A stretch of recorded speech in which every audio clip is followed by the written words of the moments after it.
우리가 가지고 있는 믿음은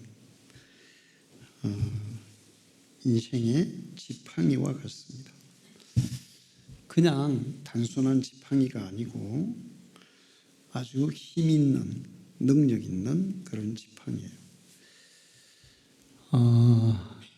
일반 도시에서 사는 사람들은 지팡이의 효과를 잘 몰라요. 근데 옛날에 시골에서 일을 하신 분들은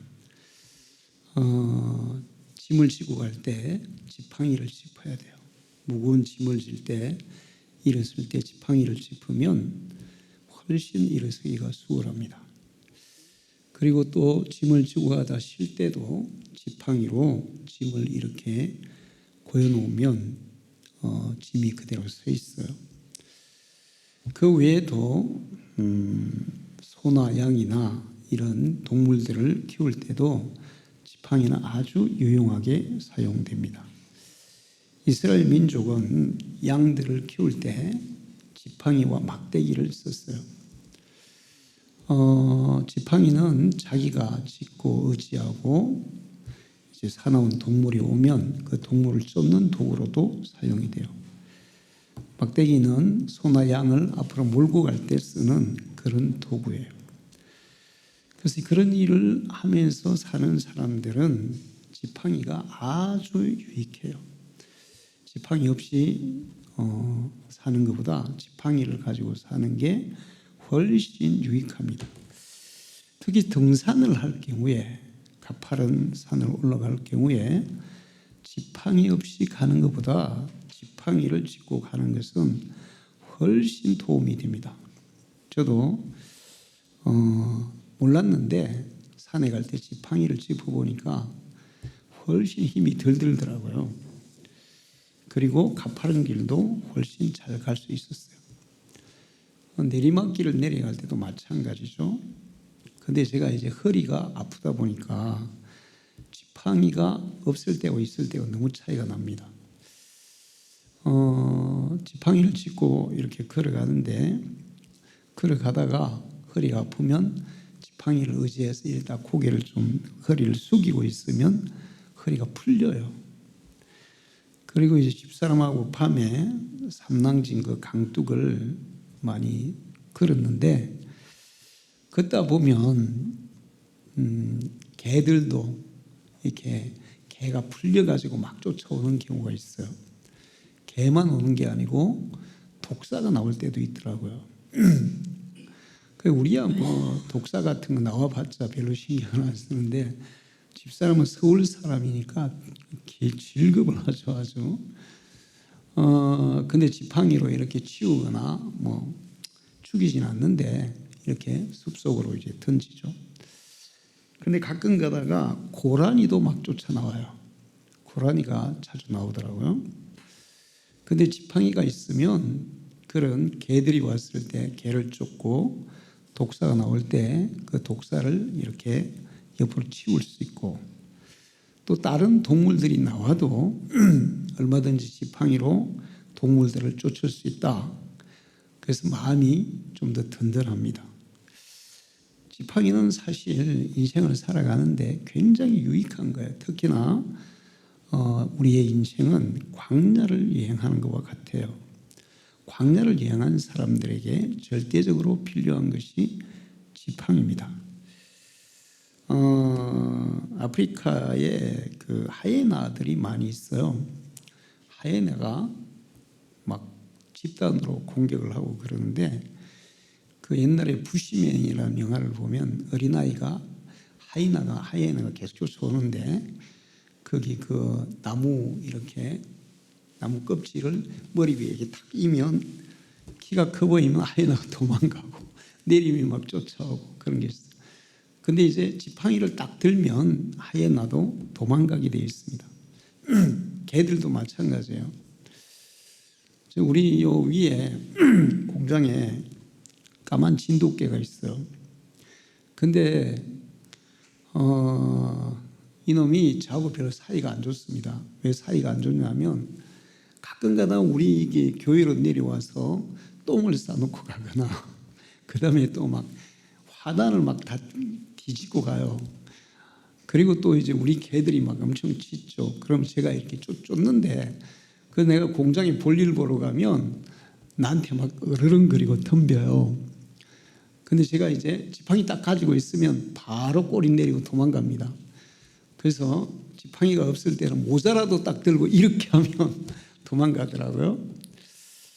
그 지팡이가 이 광야를 여행하는 데는 굉장히 유익한 도구예요. 그런데 우리의 믿음이 바로 이 지팡이 역할을 한다는 것입니다. 우리가 넘어졌을 때 다시 일어날 수 있도록 힘을 공급해 주는 게 믿음의 지팡이에요. 그리고 짐승이나 적들이 우리를 공격할 때 그거를 막을 수 있는 그 도구가 지팡이에요.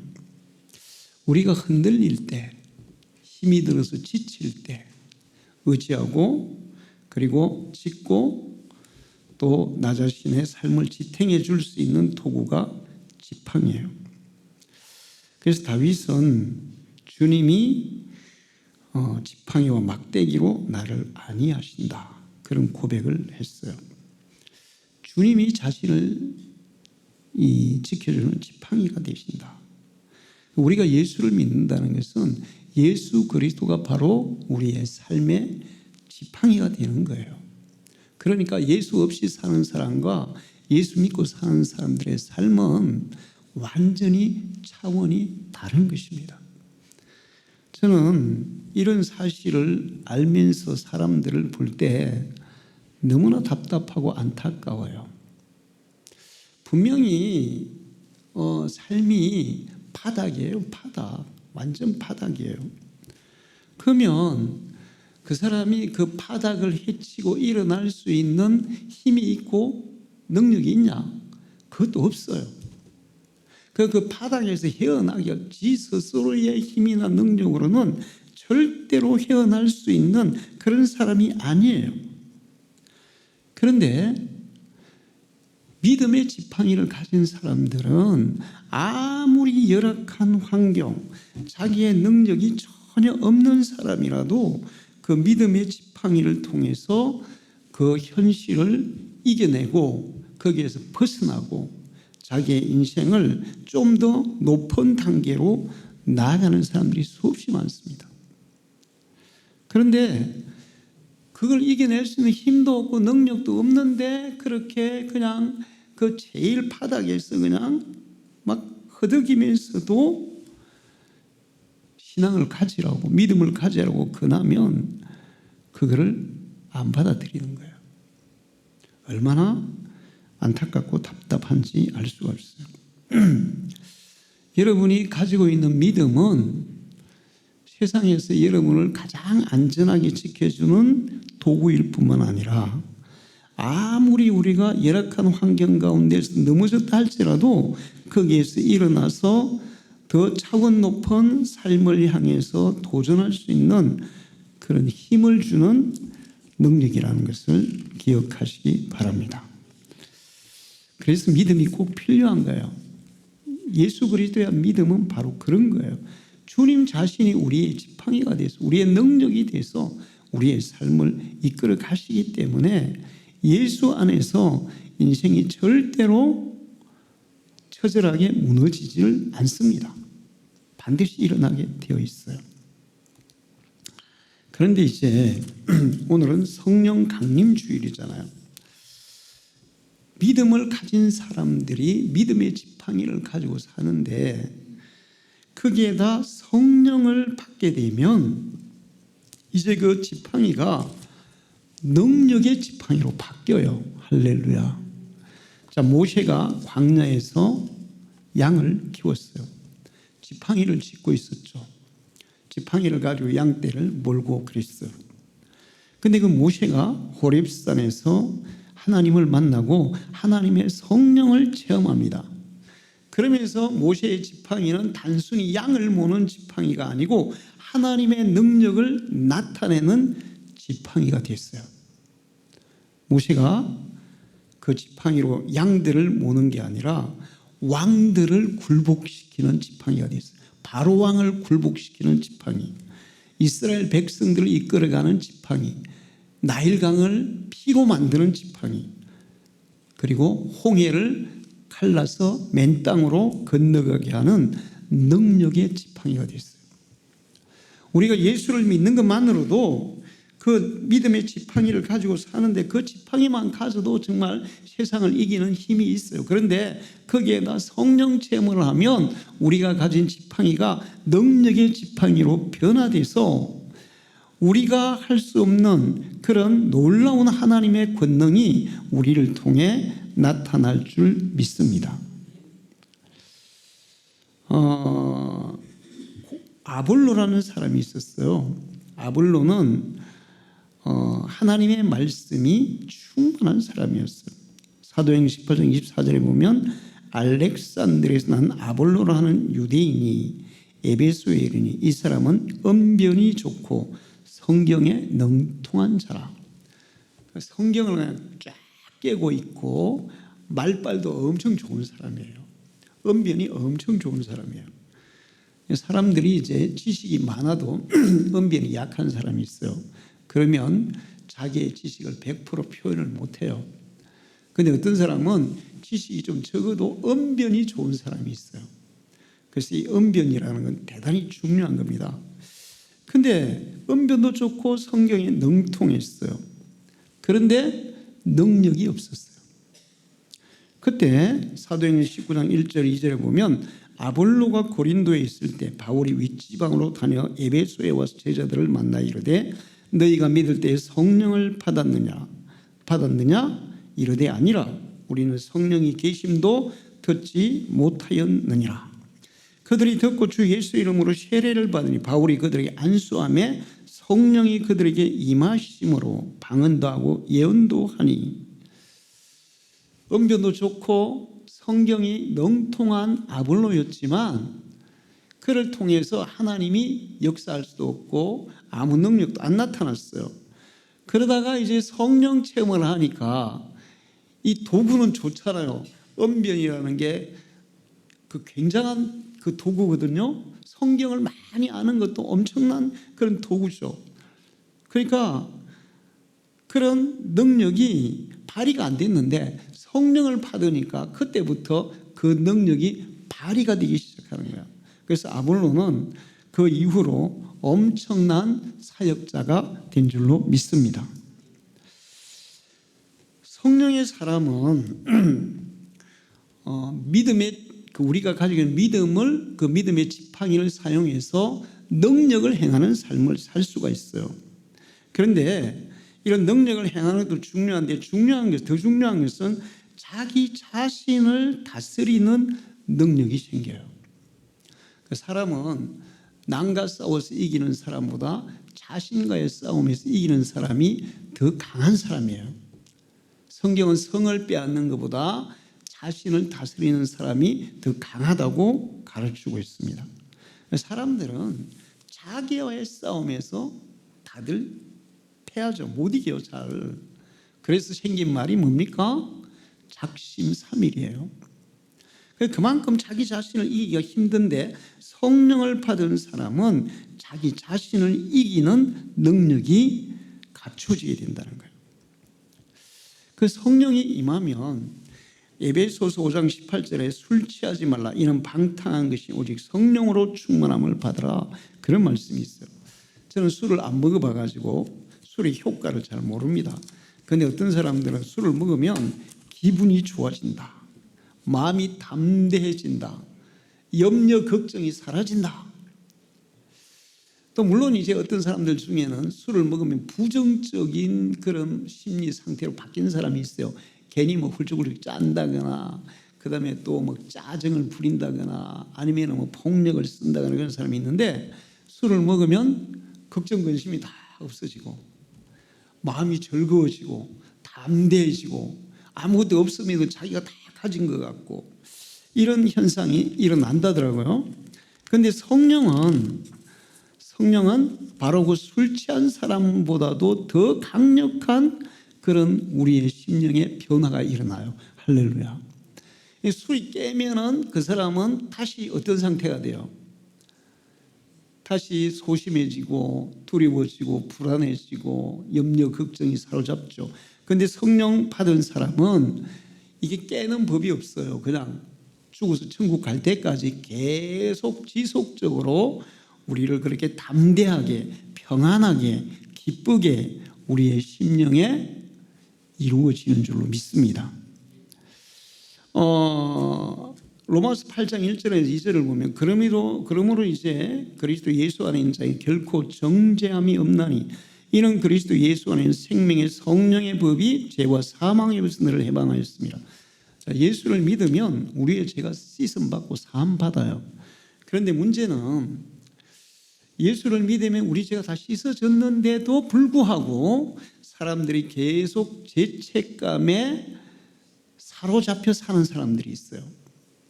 그래서 분명히 하나님께 회개했어요. 그런데도 또 내가 그때 그렇게 잘못했으니까 나에게 이렇게 불행한 일이 일어나는 거야. 그러면서 죄책감에 시달리는 사람들이 있습니다. 그런데 성령이 임하시면 우리의 죄와 죄책감으로부터도 완전하게 해방된다는 거야. 할렐루야. 이게 죄책감이 얼마나 무서운지 몰라요. 사람을 가장 병들게 하고 암에 걸리게 하는 가장 큰 원인은 죄책감입니다. 죄책감. 죄책감은 사람의 마음을 가장 괴롭히는 거예요. 그런데 성령이 임하면 예수 그리스도 정말 내 모든 죄와 내 죄책감에서부터 나를 완전하게 해방해 주셨다는 확신이 온다고요. 할렐루야. 그러니까 죄 사함에 대한 확신, 죄책감을 다 벗어나는 확신, 그것이 성령을 통해 주어지는 거예요. 그리고 로마서 8장 13절에 너희가 육신대로 살면 반드시 죽을 것이로되 영으로서 몸의 행실을 죽이면 살리니. 이 육신의 소욕, 인간은 아담과 하와가 타락한 이후에 이 육신의 욕구가 얼마나 강한지 몰라요. 그런데 그 육신의 욕구 중에 선한 욕구도 있는데 선한 욕구보다 악한 욕구가 더 강합니다. 제가 보면 선한 어떤 그런 권면을 받고 선한 것을 이렇게 권유할 때 따르는 것보다 악한 욕구를 따라가는 것이 훨씬 더 쉽고 많은 사람들이 쫓아가요. 이게 육신대로 사는 거예요. 육신에 있는 악한 욕구대로 그냥 그 욕구를 따라서 살아가는 사람들. 그러면 반드시 죽는다는 거예요. 지옥에 떨어진다는 겁니다. 그런데 성령 받은 사람은 그 육신의 욕구를 이기는 능력이 생긴다는 거예요. 할렐루야.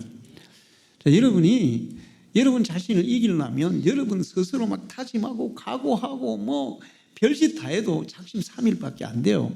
그런데 성령이 우리에게 임하셔서 우리의 심령을 주장하시고 우리를 이끌어 가시면 우리의 믿음의 지팡이가 능력의 지팡이로 바뀌고 우리 자신을 이기는 힘이 생기고 하늘의 평안과 기쁨이 생기고 세상에 대한 아무런 두려움과 염려 없는 담대한 마음이 우리 속에 생기는 거예요. 그래서 여러분은 성령 받아야 됩니다. 할렐루야. 제가 예수 믿는 사람들을 보면 딱 보여요. 저 사람은 성령으로 변화받은 사람. 저 사람은 그냥 의식적으로만 예수를 믿는 사람. 그냥 아볼로같이 예수를 믿는 사람. 성경도 많이 알아요. 믿음도 있다 그래요. 그런데도 불구하고 믿음의 능력이 없어요. 하나님 앞에 대한 헌신도 없어요. 그 사람은 아직 성령으로 변화받지 못한 거예요. 그리고 로마서 5장 13절을 보면 소망의 하나님이 모든 기쁨과 평강을 믿음 안에서 너에게 충만하게 하사 성령의 능력으로 소망이 넘치게 하시기를 원하노라. 할렐루야. 자, 바울이 이스라엘 예루살렘에 갔다가 붙잡혀요. 그래서 2년 동안 막 재판을 받았는데 결론이 안 나니까 바울이 나는 로마 시민권이 있으니까 난 로마 가서 재판 받겠습니다 그래요. 예를 들면 미국 시민권이 있는 사람이 우리나라에서 재판을 받는데 재판이 지지부지 그러면서 막 2년 3년씩 막 안 끝나는 거예요. 그러니까 나 미국 시민이니까 미국 가서 재판 받게 해주세요. 이제 그렇게 요구할 수 있어요. 우리 권도영이라고 그 무슨 테라블루인가 무슨 뭐 전자 그거 있잖아요. 코인 그거 해가지고 그 사람에게 투자했다가 수천억이 날아갔거든요. 그래서 저기 유럽에서 잡혀가지고 그 사람이 그 유럽 법원에서 처음에 한국으로 보낸다 그랬어요. 근데 미국에 자꾸 요구를 하니까 미국에도 이제 그 범죄 사실이기 때문에 미국으로 결국 보내서 미국 법원에 재판을 받습니다. 그럼 바울이 나 안 되겠어. 나 로마 시민이니까 로마에 가서 재판 받을래. 그러니까 이제 배 타고 로마로 보내요. 근데 가다가 풍랑을 만나가지고 배가 15일 동안이나 바다에漂流했어요. 그냥 하늘이 깜깜해. 밤이고 낮이고 깜깜했어요. 여러분 뭐 그 태풍 불 때 막 하늘이 깜깜하잖아요. 바람과 파도와 비와. 그러니까 이제 로마의 군인들도 다 삶을 포기하고 뱃사공들도 다 삶을 포기하고 거기에 거의 300명 가까운 사람이 탔었는데 전부 다 포기했어요. 그런데 바울은 포기하지 않았어요. 성령의 능력으로 소망이 넘쳤어요. 할렐루야. 나는 절대로 이 풍랑 가운데 죽지 않아. 나는 반드시 로마에 가서 황제 앞에 설 것이고 또 로마에서 무죄 판결을 받고 나는 복음을 전하는 게 확실해. 그래서 전혀 두렵지 않습니다. 소망이 분명하니까 뭐가 두렵겠어요. 파도가 절대로 나를 해칠 수가 없어. 이 풍랑도 해칠 수가 없어. 그래서 바울이 사람들을 막 격려합니다. 여러분 걱정하지 마십시오. 내가 믿는 하나님이 여러분 한 명도 죽지 않게 한다고 약속해 주셨어요. 다 살려줄 겁니다. 그러면서 바울이 그 남아있는 그 음식 재료를 가지고 음식을 해서 사람들을 막 먹여요. 10월 동안 먹지도 못했어요. 배가 막 흔들리니까 뭐 먹을 수도 없었겠죠. 그러다가 결국에는 이제 멜리드라는 섬에 상륙하고 거기에서 이제 휴식을 했다가 다시 로마로 가서 바울이 소망했던 대로 이루어지는 것을 볼 수 있어요. 할렐루야. 성령을 받은 사람은 모든 기쁨과 평강과 소망이 우리 속에 넘친다. 할렐루야. 응? 여러분은 무슨 소망이 있습니까? 뭐 때문에 소망이 있습니까? 세상이 가지게 하는 소망. 요 어떤 사업을 시작하려고 그래. 근데 보니까 이게 이제 딱 시작하니까 너무 잘 되는 거야. 야, 이거 앞으로 하면 이제 잘 되겠다. 앞으로 나 이제 그러니까 부자 되겠고 성공하겠구나. 그러면서 막 그 사업 때문에 이제 좀 잘 되는 것 때문에 막 희망이 막 생기고 소망이 생기죠. 내가 김해에서 살아보니까 3년간은 그 음식점이 거의 없더라고요.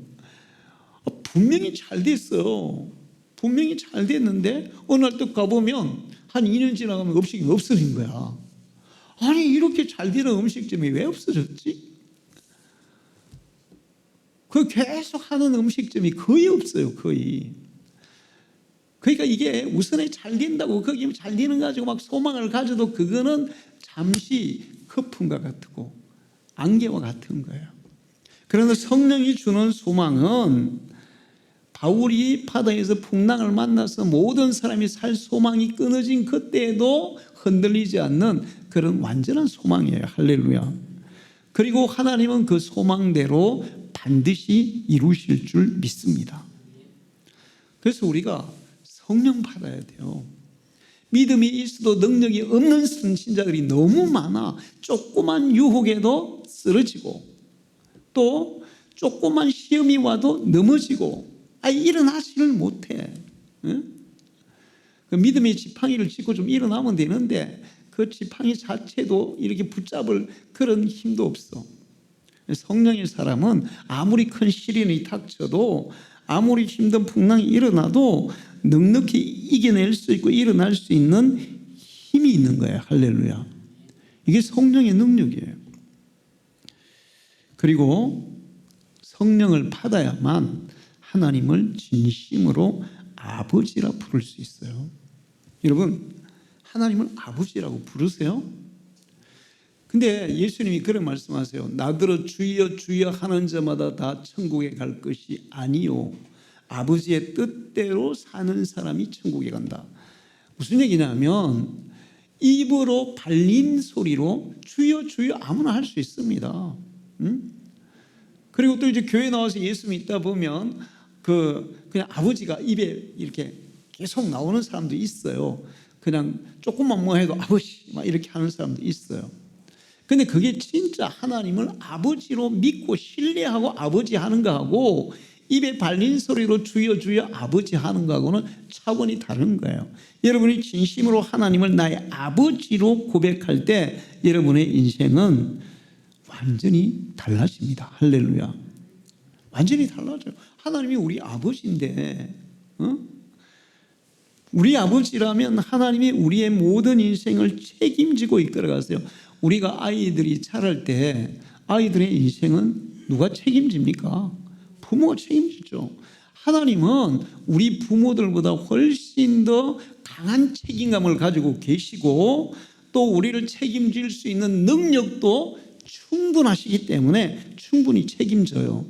그런데 그것이 되려면 우리가 진심으로 하나님을 아버지하고 부를 수 있어야 돼요. 할렐루야. 근데 그것이 성령이 우리 속에 와야 이루어진다는 거예요.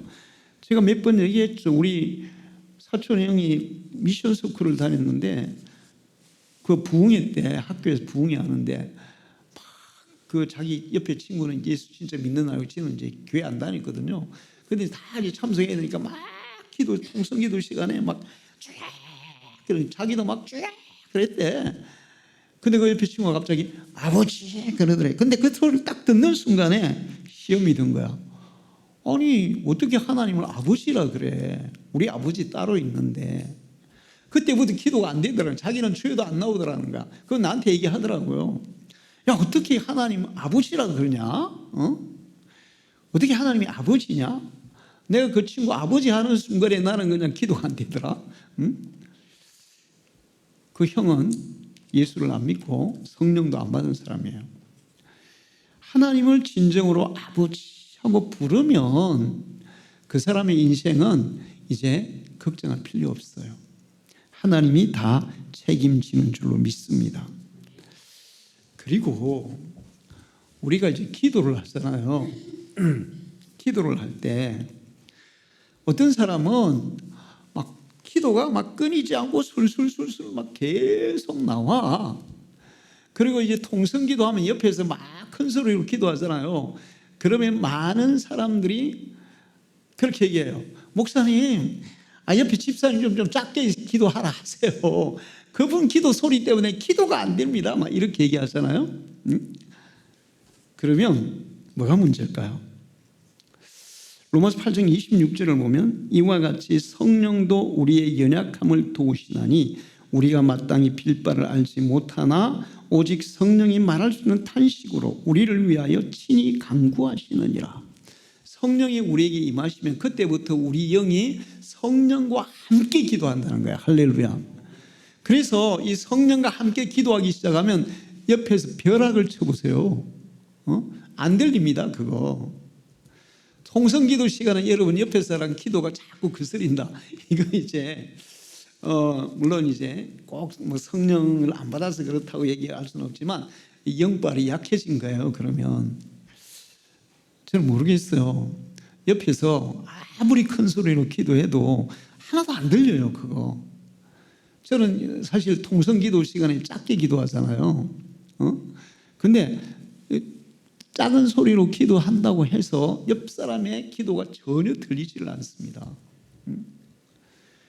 물론 이제 저는 이제 목회자고 여러분보다는 기도를 더 많이 하니까 그런 것도 있는데 성령이 우리에게 임하시면 기도가 성령이 우리의 기도, 우리 영과 더불어 기도하기 때문에 그냥 기도의 문이 열려서 술술술술 기도가 된다는 거예요.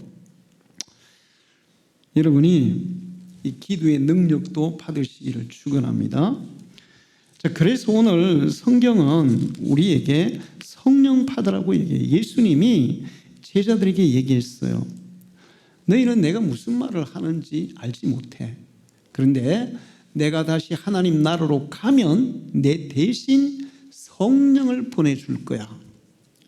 자, 예수님이 직접 하나님의 말씀을 전해도 사람들은 알아들었어요? 못 알아들었어요? 못 알아들었어요. 그러니 교회 처음 나온 사람이 목사가 하는 설교를 어떻게 알아듣겠어요? 예수님이 직접 해도 못 알아듣는데 목사가 설교를 어떻게 알아듣냐고요. 그래서 예수님이 얘기했어요.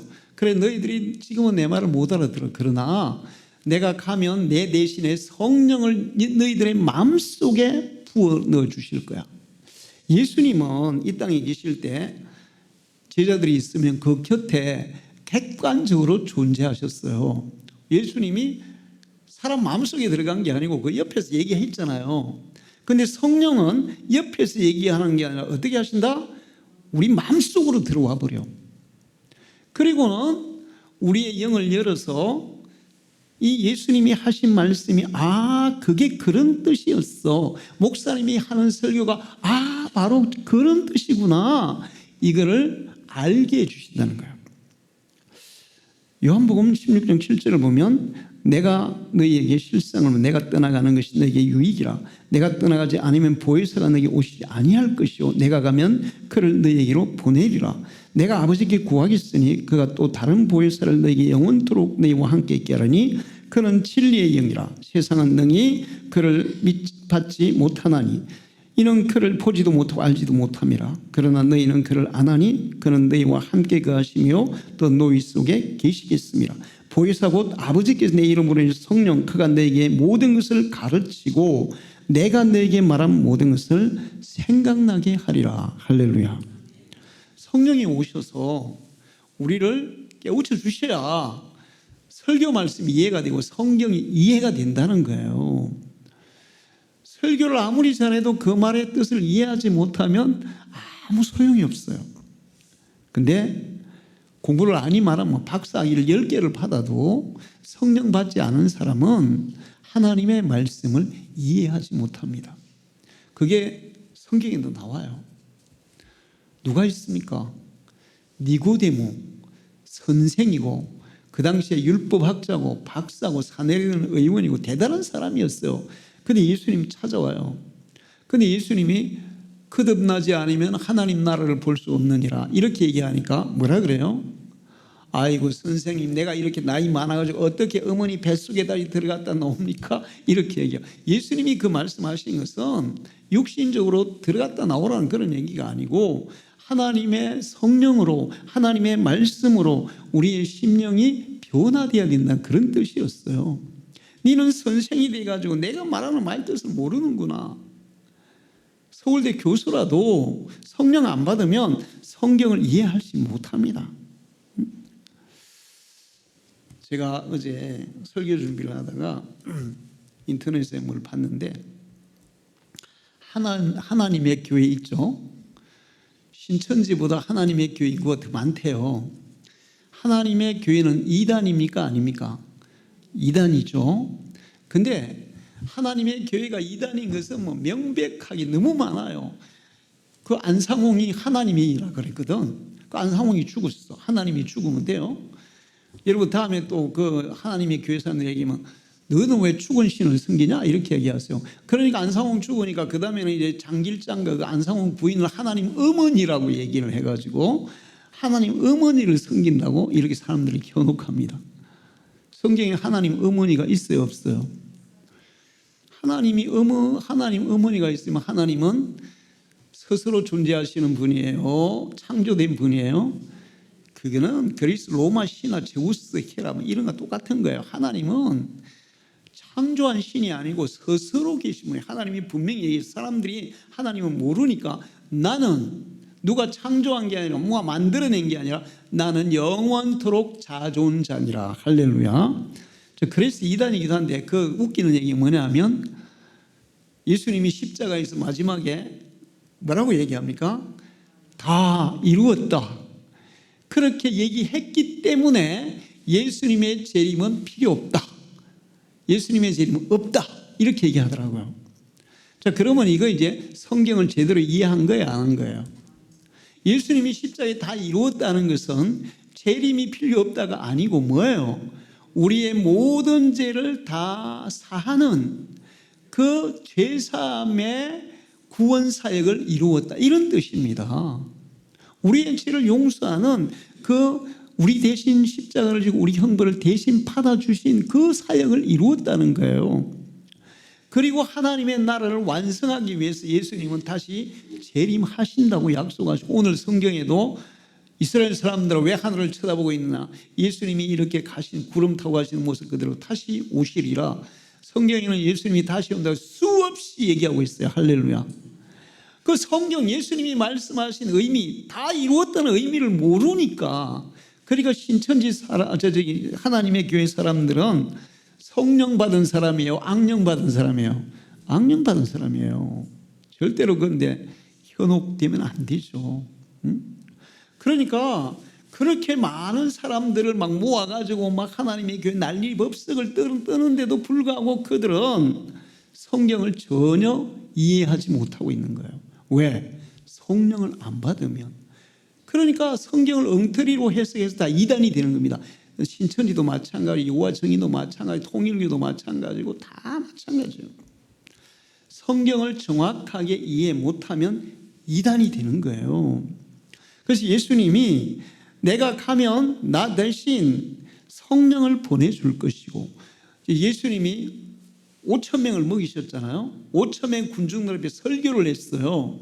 그런데 성령은 5,000명이나 5만 명이나 동시에 전 인류의 마음속에 동시에 역사할 수 있는 분이에요. 할렐루야. 성령이 동시에 모든 사람의 마음에 들어가서 하나님의 말씀을 깨닫게 할 수 있고, 또 하나님의 능력을 행할 수 있게 하시는 분이 성령이에요. 그러니까 예수님이 이 땅에 계시는 거, 예수님은 가시는 게 우리에게도 유익한 거죠. 예수님도 얘기했잖아요. 내가 가는 게 더 유익해. 왜 그런가 하면 성령이 내 대신 오실 거기 때문에. 그런데 문제는 이제 성령이 모든 사람에게 옵니까? 믿는 사람에게 옵니까? 믿는 사람에게 온단 말이에요. 분명히 예수님도 아까 얘기했어요. 요한복음에 보면 내가 아버지께 구하겠으니 그가 또 다른 보혜사를 너에게 주사 영원토록 너희와 함께 있게 하리니 그는 진리의 영이라. 그 다음이 중요해요. 세상은 능히 그를 받지 못하나니. 예수 밖에 있는 사람은 능히 그를 받지 못하나니, 예수를 부인하는 사람은 능히 성령을 받지 못하나니, 그런 사람은 성령과 상관없다는 거예요. 예수를 믿는 사람에게 성령이 임하는 겁니다. 할렐루야. 자, 그래서 우리는 오늘 성령 강림주일에 성령을 그냥 아는 게 중요한 게 아니야. 나도 성령 받아서 성령의 사람이 되는 게 중요해요. 할렐루야. 여러분 모두가 성령의 사람이 되기를 축원합니다. 근데 예수님이 이제 마지막에 성천하시면서 내가 가면 성령을 보내줄 거야. 성령이 오실 때까지 너희는 이 예루살렘을 떠나지 말고 성령을 기다리고 기도하라. 이렇게 얘기했어요. 그래서 그 얘기를 몇 명이 들었냐 하면 500명이 들었습니다. 예수님이 성천할 때 500명이 지켜봤거든요. 그럼 다 들었어요? 안 들었어요? 다 들었어요. 그런데 마가의 다락방에서 성령 체험을 한 사람은 몇 명? 120명. 그럼 몇 명은 그냥 갔다는 거예요. 380명은 그냥 갔다는 거예요. 예수님이 야, 내가 너희에게 성령 보내줄 거야. 내가 가면 성령을 보내줄 거야. 그러면 성령이 올 때까지 이 예루살렘을 떠나지 말고 함께 모여서 기도하라 그랬는데 500명이 들었는데 380명은 가버렸고 몇 명만 남았어요? 120명이 남아서 그 말씀대로 성령이 올 때까지 기도했어요. 며칠 동안? 10일 동안. 성천하시고 10일 동안 기도했어요. 그리고 오순절 오늘 성령 강림 주일에 성령이 그들에게 임한 줄로 믿습니다.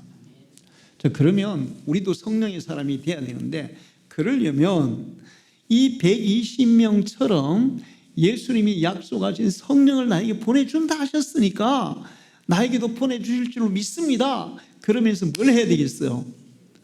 기도해야 돼요. 할렐루야.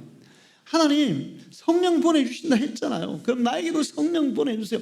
내 이 믿음의 지팡이가 그냥 단순한 그 지팡이로 끝나는 것이 아니라 능력의 지팡이, 모세와 같은 능력의 지팡이, 엘리야와 엘리사가 행했던 그런 능력의 지팡이, 그런 능력의 지팡이로, 성령의 지팡이로 변화되게 해주세요. 할렐루야.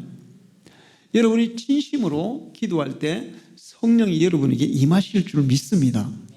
여러분이 진심으로 마음을 열어놓고 교회에서 뿐만 아니라 집에서 기도해도, 침대에서 기도해도 진심으로 기도하면 성령이 임하세요. 할렐루야. 정말 하나님이 나에게 성령 보내주신다 했으니까 나에게도 성령을 보내주십시오.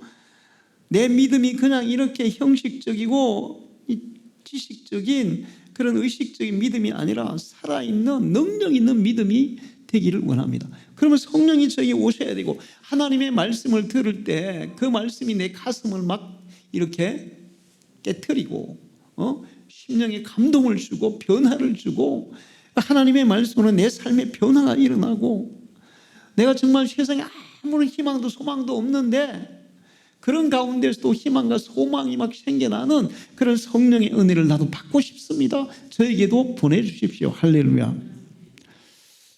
하나님이 처음에 성령을 보낸다는 약속은 요엘 선지자를 통해서 하셨어요.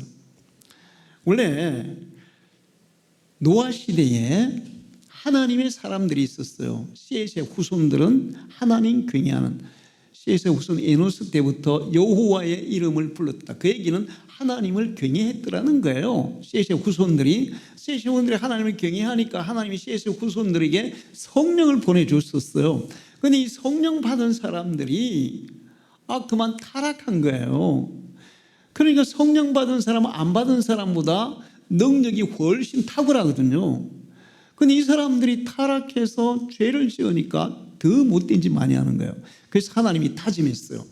내가 다시는 성령 부어주나 봐라, 이렇게 얘기했어요. 내가 다시는 성령 안 부어줄 거야. 성령을 보내줬더니 이것들이 그거 가지고 정말 하나님의 선한 일을 안 하고 모든 악독한 짓을 행하네. 더 이상 내가 성령 안 보내줄 거야. 그러면 성령을 끊었습니다. 이제 요즘 아이들 교회도 끊는다 그러더라고. 학원 끊듯이 교회도 끊는데 무슨 교회를 끊느냐고. 아유, 진짜 웃겨서. 교회 끊으면 인생 종치는 거예요.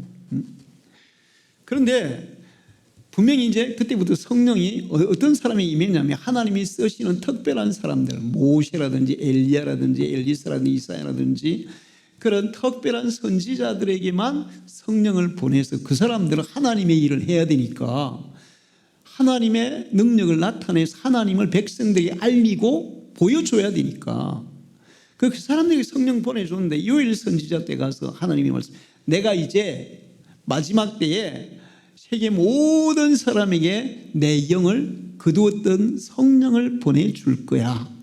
그 얘기가 예수님이 다시 말씀하시고 사도행전 2장에 그 말씀대로 성령이 오신 거예요. 할렐루야. 근데 그때 요엘이 성령을 받으면 너희 청년들은 비전을 가지게 되고 너희 늙은이는 꿈을 꾸리라. 할렐루야. 저는 그 성경 읽을 때마다 성령의 역사는 너무 오묘하셔. 성령의 역사는 정말 우리의 지식과 상상을 초월해. 이거를 느껴요. 뭐냐면 너희 청년들은 꿈을 꾸고 너희 노인들은 비전을 볼 거야. 이 말씀이 맞는 것 같아요. 그렇죠? 근데 청년들은 비전을 보고 노인들은 꿈을 꾼다. 그게 얼마나 진짜 은혜인지 몰라요. 노인들은 꿈을 접어요, 꿈을 꿔요. 꿈을 접는 사람이에요. 근데 그 꿈을 접어야 되는 그 순간에도 새로운 꿈을 꾸게 하는 것이 바로 성령의 역사예요. 할렐루야. 성령 받은 사람들을 보면 60이 되고 70이 되고 80이 돼도 끊임없이 꿈을 꾸고 끊임없이 도전합니다. 할렐루야. 김영숙 교수가 하는 얘기가 바로 그거예요. 내 인생은 65세가 시작이었다. 성령 받은 사람은 65세, 70세, 85세가 문제가. 세계 여러 사람들의 간증을 들어보면 80세에 모든 거 이제 다 정리하고 아프리카에 가서 새로운 인생을 막 이렇게 봉사하고 막 섬기고 막 학교를 세우고 뭐 고항을 세우고 막 이런 그런 일을, 그런 꿈을 꾸고 그런 일을 하는 사람들을 많이 볼 수 있어요. 자, 성령 받으면 우리에게 멈췄던 꿈, 우리가 접었던 꿈을 다시 꾸는 그런 능력이 생깁니다. 할렐루야. 성령 안에서 꾸는 꿈은 그냥 꿈으로 끝나지 않아요. 반드시 이루어질 줄 믿습니다. 그러니까 여러분이 성령 받기 위해서 이 마가의 다락방에 모이던 120명의 사람들처럼 간절히 기도해야 돼요. 성령님 저에게도 와주세요. 저에게도 성령이 임하여 주세요. 이렇게 기도해야 돼요. 그리고 성령은 안 믿는 사람에게 준다, 믿는 사람에게 준다. 믿는 사람에게. 여러분이 진심으로 예수를 나의 주님이라고 고백하기를 축원합니다. 만약에 여러분이 그 고백이 안 되면, 예수님, 나도 예수님을 나의 주님으로 고백하고 싶습니다. 그런데 내가 이게 마음속에 그 고백이 안 되네요. 그 믿음이 없네요. 내 마음을 열어주시고 나 정말 예수를 나의 주님으로 고백하고 싶어요. 그래서 예수님과 함께 동행하는 사람이 되고 싶어요. 나에게도 믿음을 부어주세요. 주님, 나에게도 찾아와 주세요. 나를 만나 주세요. 나는 정말 주님을 믿고 싶습니다. 그 간절한 마음은 우리가 가질 수 있어요. 할렐루야. 믿음 자체는 내가 가지는 게 아니에요. 하나님이 은혜를 주셔야 되는데, 믿고자 하는 자세는 내가 가지는 거예요. 내가 믿고자 하는 자세를 가지고 하나님께 나아가면, 그리고 정말 간절히 구하면 하나님이 나에게 믿음을, 확신을 주실 줄 믿습니다. 여러분, 예수 믿는 거 그냥 뭐 종교적으로 뭐 의지하는 대상으로 믿는 게 아니에요. 하나님은 살아계시고, 하나님은 우리의 삶에 깊이 개입하기를 원하시고, 우리를 돕기를 원하시고, 우리를 통해서 하나님을 나타내기를 원하시고, 하나님의 역사를 이루시기를 원해요. 능력이 많고 적은 거 그건 아무 상관없어요. 사람의 능력이 아무리 출중해도 하나님의 능력에 비하면 쇠발의 피예요. 하나님이 성령을 보내셔서 우리에게 능력을 부으시면 70이고 80이고 상관없어요. 그때부터는 우리가 우리를 초월하는 능력의 사람이 될 줄 믿습니다. 하나님은 약한 자를 불러서 강한 자를 부끄럽게 하고, 미련한 자를 불러서 지혜로운 자를 부끄럽게 하시는 분이에요.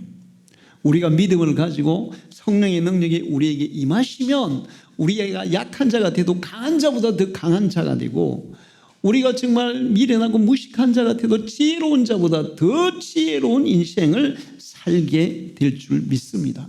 이게 믿음의 능력이에요. 이게 성령의 능력이에요. 여러분이 이 능력을 가지고 살아가기를 축원합니다. 기도하겠습니다. 하나님 아버지, 감사합니다. 오늘은 성령 강림 주일입니다.